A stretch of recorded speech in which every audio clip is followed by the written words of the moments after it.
22/7/2025 அன்று என்னிடம் என் தேவனாய கர்த்தர் கடவுளுடைய தீர்க்க தரிசனத்தை இப்போ நீங்கள் கேட்கலாம். ஓஹிரி பக்குத்தோ மேரிமா begitu kak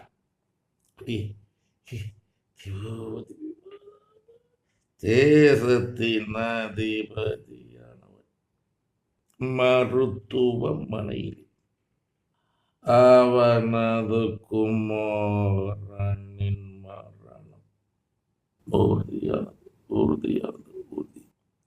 ஸ்திரியானவள் திட்டமிடுகிறாள். சதி திட்டம். தேசத்தை ஆளும் அதிகாரம் தன் குமாரனுக்கு கொடுக்க வேண்டும்.